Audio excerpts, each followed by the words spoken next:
Últimamente parece que todo gira en torno a la nueva serie de Netflix, El Juego del Calamar, también conocida como Squid Game.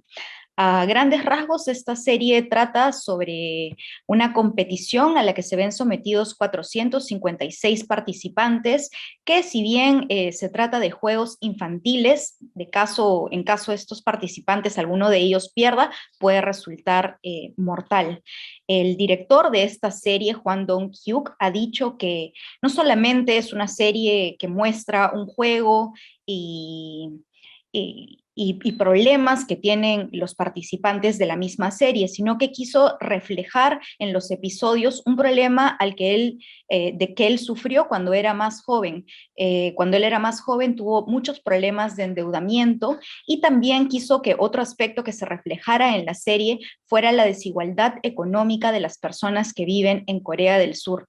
Esta serie ha tenido un éxito rotundo, de acuerdo con Netflix, más de 142 millones de personas la han visto de principio a fin, y es por esto que en este segmento internacional de RPP Noticias vamos a intentar hacer un análisis económico y también social de la serie. Hoy día contamos con la presencia de Beatriz Canchari. Beatriz es economista con una maestría en políticas de desarrollo y además de esto es investigadora de asuntos coreanos del CEA. Bienvenida, Beatriz, ¿cómo estás? ¿Qué tal, Adriana? Muchas gracias por la invitación. No, gracias a ti por estar con nosotros. Y bueno, para empezar, un poco de lo que estaba hablando es esta realidad a la que se enfrentan muchas personas en Corea del Sur, un problema grave y profundo de endeudamiento. Primero, para pasar a hacer el análisis económico, ¿por qué es que tantas personas en este país asiático tienen este problema de las deudas? Bueno, primero hay que entender que Corea es un país desarrollado, ¿no? A diferencia, por ejemplo, de nosotros que somos un país en vías de desarrollo.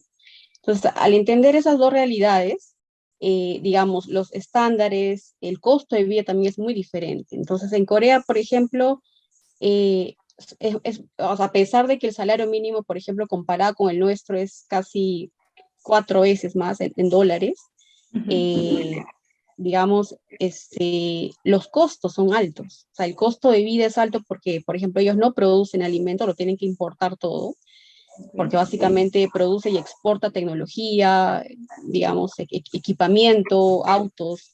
Entonces, los alimentos son caros. Otro tema importante es el tema de la tierra, ¿no? O sea, la tierra es un recurso escaso, es un país muy pequeño, con cerca de 52 millones de habitantes, entonces la demanda por vivienda, por ejemplo, es alta frente a la oferta. Entonces, ahí rentar, y creo que en otra serie, en otra película también se ha plasmado ese problema, es la escasez, y los que pueden acceder son obviamente los que tienen los recursos. Entonces, ya Claro. tienes dos elementos, dos factores, ¿no? La educación es otro factor también. La mayoría de los padres, producto del proceso de desarrollo coreano, es muy sensible a la importancia y envía a sus hijos al extranjero asumiendo los costos, porque a diferencia de nosotros que salimos a estudiar, tenemos la opción de beca por ser un país en vías de desarrollo, pero ellos tienen que pagar un alto tuition, una alta matrícula. Entonces son elementos que encarecen la vida en general en Corea, y digamos, eso hace que uno vaya buscando, pues, ¿no? Digamos, recursos adicionales para poder cubrir esos gastos. Y creo que la serie mencionaba estos dos sistemas, ¿no? Un sistema formal, sistema financiero, que desde más o menos el 97 comienza a flexibilizar las tasas de interés y se hace más asequible para el público, pero a su vez, digamos, cuando ya excedes el límite del sistema formal, vas al sistema informal, ¿no? Entonces, eso también se muestra un poco en la serie, y creo que eso hace que se agrave el problema que es mostrada, digamos, en la serie, ¿no? Ujú. Bueno, justamente lo que mencionabas es el tema de la educación. El personaje principal de la serie precisamente tiene una hija no mayor de 10 años y justamente en el primer episodio se ve que es el cumpleaños de la niña y que él tiene muchas dificultades para poder comprarle algo tan pequeño como un regalo, ¿no? Em, Siendo el costo de vida tan alto en Corea del Sur, ¿a qué dificultades se enfrentan, además de la educación, las personas que tienen uno, dos o tres hijos de repente, ¿no? Bueno, para el personaje principal, digamos, sería un coreano, no digamos promedio, ¿no? Porque no tiene ni siquiera el salario mínimo, que son cerca de $1.500, aproximadamente 700, o sea, casi o menos de la mitad de lo que uno esperaría para poder vivir decentemente. Entonces, obviamente, imagínate todas las carencias que sufre, ¿no? Alguien que Claro, tiene él está desempleado. encima fue desempleado por una reestructuración, ¿no? Entonces, este tema digamos, sustitución de tecnología por mano de obra también es algo que los países que usan mucha tecnología sufren. Entonces, creo que el tema de la desigualdad, ¿no? O sea, no hay como el sistema económico donde nos encontramos, o de libre mercado, digamos, parecería que no beneficia a todos. Y siempre va a haber un grupo que va a sufrir las consecuencias, que es en el caso de este personaje principal, ¿no? Que tiene esas características y lo podemos ver en la serie, ¿no? Ujú. Otro tema que quería tocar contigo, Beatriz, es si esto que me mencionabas, que hay, claro, el endeudamiento formal con los bancos, pero también hay otro tipo de endeudamiento. Hay muchas personas que, digamos, cuando están desesperadas, recurren a personas informales que les prestan dinero y luego tienen estas dificultades al momento de pagar. ¿Cuál es la situación de los prestamistas informales en Corea del Sur? Bueno, en Corea, como en otros países como el nuestro, inclusive, ¿no? Con otros nombres, con otras denominaciones, surgen como un mercado ilegal, ¿no? Paralelo frente a las exigencias del sistema financiero, ¿no? Em, Claramente no operan bajo un marco normativo. Entonces, por ende, las reglas que se colocan a los que obtienen el préstamo, claramente sin ninguna restricción, pues son mucho más, digamos, no está bajo la supervisión del gobierno.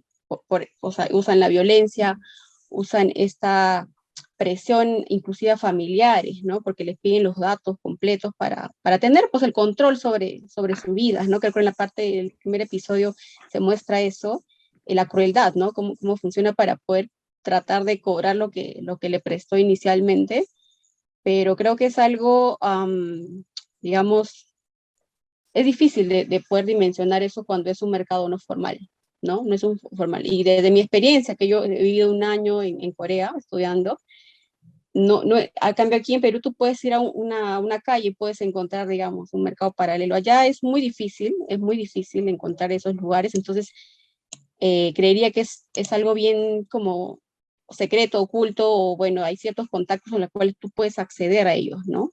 Eh, Ujú. Porque la seguridad es muy buena en Corea, te da una percepción muy buena del país en general, ¿no? De seguridad, de estabilidad, pero claramente cuando ves la serie ves reflejado todo esto en blanco y negro y claramente es una sorpresa para al menos lo que hemos vivido en Corea, ¿no? Pero es una realidad que creo que es importante también tomarla en cuenta y ver qué medidas se pueden tomar al respecto. Ujú. Bueno, me comentabas que el salario mínimo en Corea es de $1.500. Eso para un peruano podría parecer de repente mucho, pero nos comentabas también el alto costo de vida. Eh, ¿Qué dificultades sociales tiene una persona que tiene un salario de $1.500 y de repente acude a un banco para pedir un préstamo y luego tiene dificultades para pagar? ¿Qué le puede pasar a una persona que se enfrenta a una situación así? Eh, el gobierno sí ofrece una opción que tú te declares como de bancarrota, digamos, ¿no? Cuando ya llegas al límite del sistema financiero formal, pero a su vez eso te genera una etiqueta social, ¿no? Es como en nuestro Claro. caso estar en Infocor, pues, ¿no?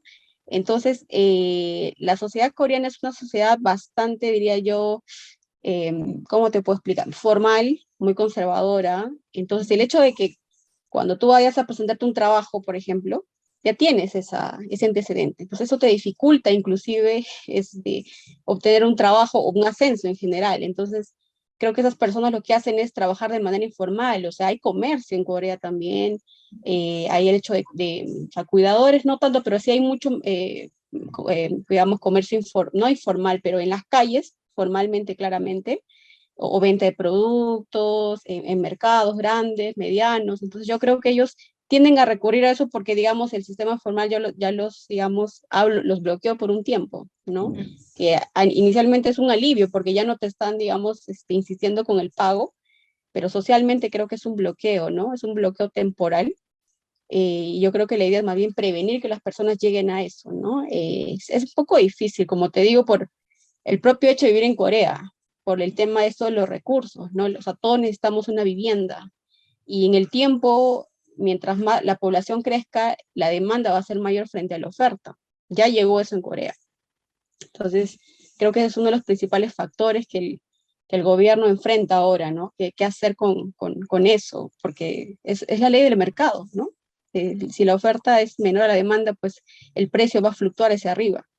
Creo que ese es el principal factor, ¿no? Que al menos de lo que yo he podido vivir y percibir y he leído, este es uno de los principales elementos dentro de la canasta o del ingreso familiar. Es el que mayor porcentaje se lleva, ¿no? Mensualmente, las personas. Y bueno, siendo tan alto el costo de la vivienda y esto que me comentas que la demanda es mayor a la oferta, ¿hay personas que viven en Corea en situación de abandono, digamos? Abandono, digamos, visible. El gobierno tiene un programa, ¿no? De desempleo que subsidia a las personas que no tienen un empleo o inclusive tienen problemas que los inhabiliten, ¿no? Por eso es que es un país desarrollado, ¿no? O sea, no tienen problemas, digamos, de pobreza extrema como los nuestros, o sea, todos pueden ser atendidos, pero claramente no es, pues, no es lo adecuado, es como que lo mínimo que te doy para que puedas comer, pero creo que sí, es algo que en general, como los recursos escasos de todo gobierno, siempre hay que priorizar, ¿no? Pero al menos de la experiencia otra vez viviendo allá, en general, en promedio, no, es un país bastante ordenado, bastante, con muy buena infraestructura, pero bueno, la desigualdad existe, ¿no? O sea, no es que sea un país perfecto, un país igualitario, ¿no? Ujú. Tiene problemas de desigualdad que son obviamente menores, diferentes a los nuestros, y su problema, pues, ya como país desarrollado también es distinto, ¿no? En cuanto hablando de desigualdad, es decir, sí, pueden tener, digamos, no sé, 1.500 dólares al mes, pero eso no les alcanza, no les Ujú. alcanza. Entonces, es un tema de velo relativo también y enfocado en la realidad coreana, ¿no? Ujú. Algo que estaba leyendo, Beatriz, hace un momento había una nota en la BBC que precisamente hablaba de esta serie del juego del calamar y mencionaba un aspecto del que no sé si se habla ya, pero yo por lo menos lo desconocía. Eh, Existe el caso de muchas personas que se ven frente a una gran deuda con un banco y finalmente terminan suicidándose. ¿Has oído hablar de los casos de estas personas que ya se ven finalmente acorraladas y toman esta drástica decisión? Sí, mira, es algo que también ha surgido, ¿no? Producto de la serie. Estaba Ujú. revisando las cifras de suicidio, ¿no? Mira, Ujú. el promedio mundial son 9 de cada 100.000 habitantes, y en Corea están en 26, ¿no? Para que te des cuenta que Wow, casi, o sea, casi es más del triple, ¿no?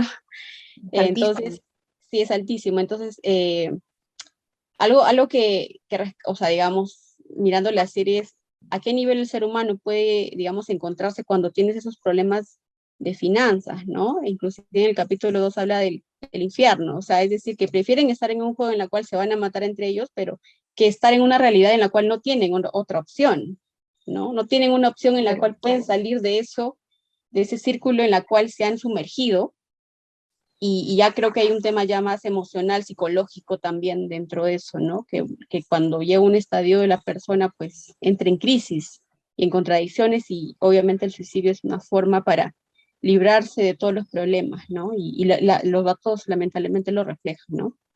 Ujú. Bueno, hablando precisamente del suicidio, me comentas que el gobierno, claro, es un país desarrollado y tiene ayuda para las personas que están más afectadas, pero ¿cuál es la situación más o menos si conoces de salud mental en el país?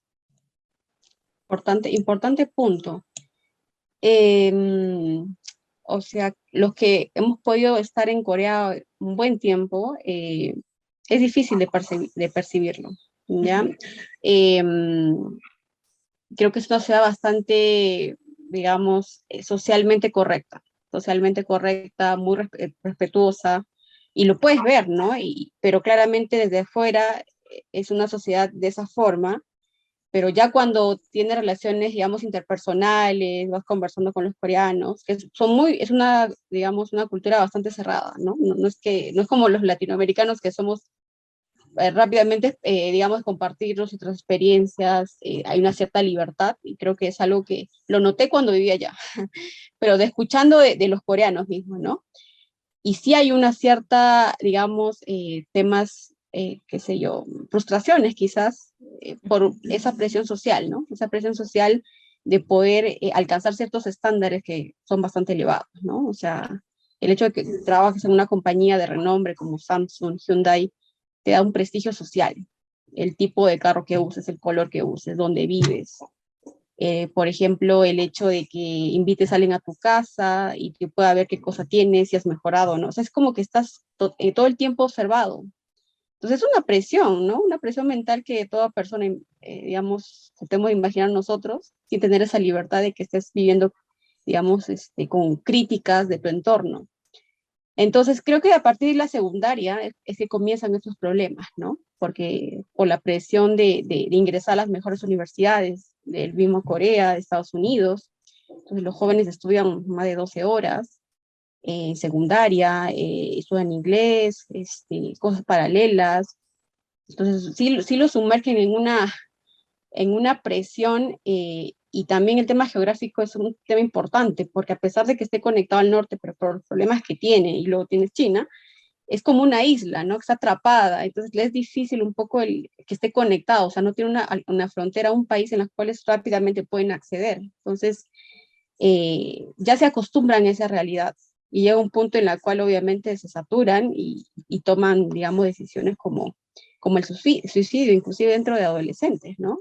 Inclusive entre personajes famosos, que obviamente no tienen problemas económicos, sino son otros problemas, digamos, ya más emocionales, que los llevan a tomar esa decisión, ¿no? Entonces, yo creo que es más estructural, ¿no? No sufren de problemas como la anemia, tema de saneamiento, electrificación como nosotros, pero tienen otros problemas de desarrollo en su estadio, ¿no? Que creo que es importante tomarlo en cuenta, ¿no? Ujú. Sí, precisamente ahora que conversábamos de eso me venía a la mente el caso del personaje principal con su ex esposa. Está su madre que le dice tienes que hacer algo porque el nuevo esposo de tu expareja va a llevarse a tu hija a vivir a Estados Unidos, ya no va a hablar el coreano, tienes que hacer algo, ¿qué vas a hacer? ¿Cuál es la situación de la migración de coreanos hacia, por ejemplo, Estados Unidos u otras potencias mundiales? Importante punto, porque, digamos, Corea tiene un vínculo con Estados Unidos muy fuerte, ¿no? Que se remonta a la época de los 40, más o menos, producto de la invasión japonesa, ¿no? Queda el país bastante destruido, y Estados Unidos asume un rol muy importante durante la reconstrucción del país, de su proceso de desarrollo también. Entonces, por ejemplo, el hecho de llevar a un grupo de coreanos jóvenes a estudiar a universidades norteamericanas, o traer a universidades norteamericanas para que puedan implementar el sistema educativo, que es muy bueno en Corea. eh, el tema de cómo organizar el Estado. Entonces, para los coreanos, Estados Unidos es como, es como no podría ser un modelo, pero sí es alguien al cual ellos respetan. Y los coreanos quieren ir a vivir quieren ir a estudiar, quieren ir a vivir, y quieren tener amigos también de Estados Unidos, ¿no? Porque les remonta a ese pasado como un amigo, ¿no? Como un amigo que te ayudó al proceso, y creo que tiene mucha responsabilidad de su desarrollo tecnológico, porque hubo mucha transferencia tecnológica. Entonces creo que ellos lo valoran bastante. Entonces sí, creo que no tengo datos digamos, de porcentaje, pero la mayoría ya ha ido a Estados Unidos, al menos donde yo estudié, que es el Korean Development Institute, el Instituto Coreano de Desarrollo. Ujú. Te puedo decir así una cifra general: el 30% había estudiado en Estados Unidos durante el bachelor, durante la secundaria, o era su segunda maestría, o iba a ir luego de eso. Entonces sí es algo que ellos aspiran, ¿no? Y obviamente eso genera una demanda de recursos para ir, ¿no? Claro. que no pueden acceder a las becas como lo accedemos, digamos, a los países en desarrollo, o si lo hacen es bajo el sistema meritocrático también, o sea, es que tienes que mantener unas notas elevadas para mantener la beca, y es una sociedad bastante estudiosa, ¿no? Eso me sorprendió muchísimo, entonces, porque quieren alcanzar esos estándares, ¿no? Beatriz, tú que has vivido durante un año allá, quisiera que nos comentes de repente una escena en particular o un episodio de la serie que realmente te marcó y que nos expliques por qué. Eh, bueno, han habido varios, ¿no? Son varios episodios, pero creo que la parte final es la que a mí me sacó un poco de cuadro, porque usualmente yo sí me gusta mucho las series coreanas porque son series que critican a su propia sociedad, y me parece bien, ¿no? Que uno comience a ser crítico de la realidad y no estar, digamos, acostumbrarse al status quo. Pero esta parte donde ingresan los VIPs, ¿no? Los VIPs y se revela, digamos, quién es el que genera el juego, el creador, cómo se financia, porque aparentemente el mercado de venta de droga, perdón, de órganos, es un mercado paralelo, ¿no? En realidad el que financia todo esto es un grupo de poderosos, ¿no? En general mundiales, porque hablan inglés, que apuestan, ¿no? Y las apuestas son los que financian este gran, digamos, premio que se acumula, y que hay una frase que uno dice, ¿no? La versión que hacen en Corea o los juegos en Corea son más divertidos o son más interesantes. Entonces me hizo pensar de que la serie no solo está enfocada, digamos, a contarnos la realidad coreana, sino también a, digamos, darnos a conocer de que la realidad se repite en otros espacios, en otros países, ¿no? Entonces creo que eso sí, creo que me llevó a la reflexión de que como humanos, como sociedad, como seres humanos, ¿qué estamos haciendo, no? Para poder tratar de reducir esas brechas de desigualdad, ¿no?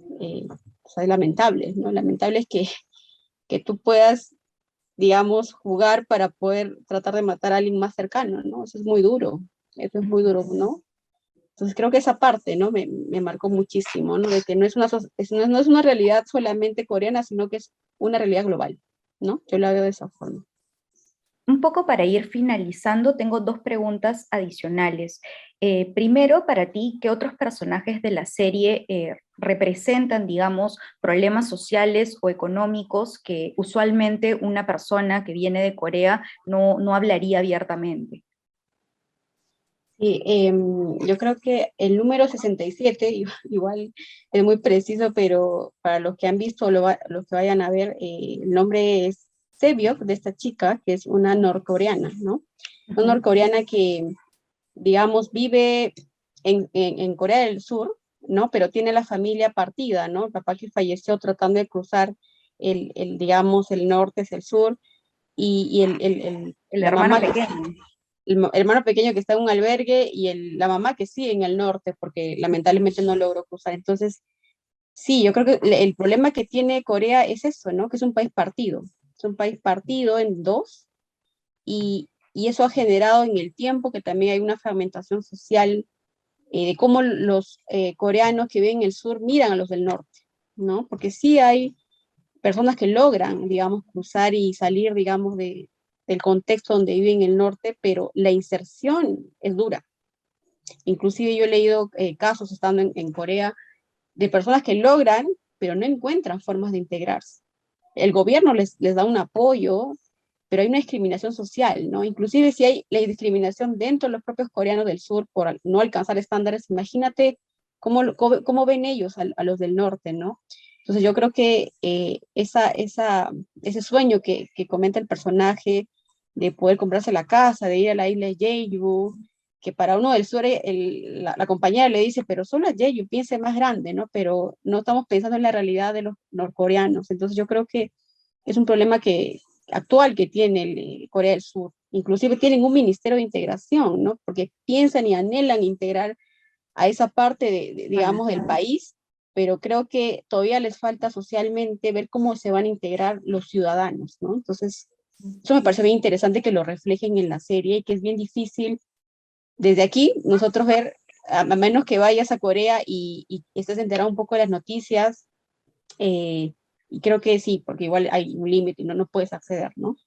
Creo que me pareció bien relevante e interesante. Ujú. Otro dato, Beatriz, que comentaba al inicio de la entrevista es que más de 142 millones de personas han visto la serie de principio a fin y además se ha visto en más de 80 países. Desde tu perspectiva, ¿por qué crees que una serie como El Juego de Calamar, al igual que la película Parasite, ha tenido tanto impacto en la gente? Creo que son dos razones, ¿no? En principio porque Corea ha vendido mucho su cultura, ¿no? A través del K-pop, que es algo bastante conocido, digamos, dentro del grupo juvenil. Eso hace que cualquier cosa coreana llame la atención en principio, ¿no? Entonces creo que inclusive hay series dentro de Netflix y otras plataformas que también tienen o alcanzan una audiencia importante, sobre todo a estos seguidores, ¿no? Que ven a la sociedad, al país coreano como algo que ellos quieren llegar, ¿no? Justamente por esta fiebre del K-pop, pero cuando ya ves la serie, pues yo he visto las dos, la película y esta, y bueno, otras también, es creo que la forma como relatan la realidad, un poco exagerada claramente, ¿no? Pero sí, yo creo que es una forma crítica, o digamos, los que han, digamos, diseñado y producido estas series, de autocriticar a su país basado en su realidad. O sea, no está contado sobre la ficción, sino como comentabas al inicio, ¿no? O sea, el productor, basado en el problema que él tuvo, estuvo animado de indagar y hacer una serie para revelar esto.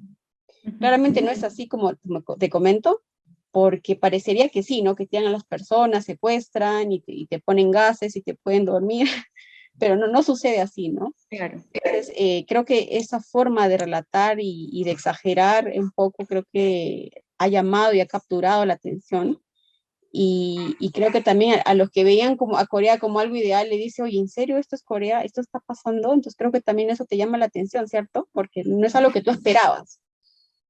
Pero como les digo, creo es un zoom, ¿no? Es una cosa ampliada de temas puntuales que pasa este país, pero al cual no somos ajenos, ningún país, creo yo, ¿no?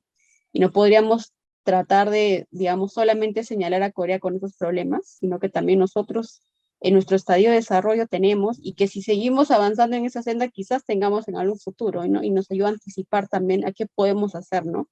Para poder digamos, enfrentarnos o tener soluciones adecuadas, ¿no?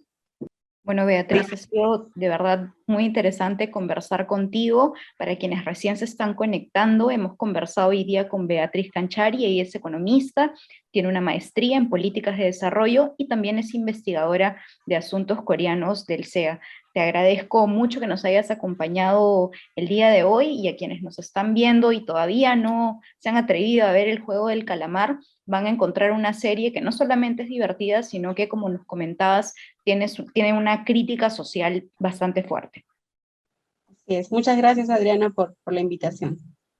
Ok, con ustedes será en una nueva edición del segmento internacional. Ya nos vemos el próximo viernes.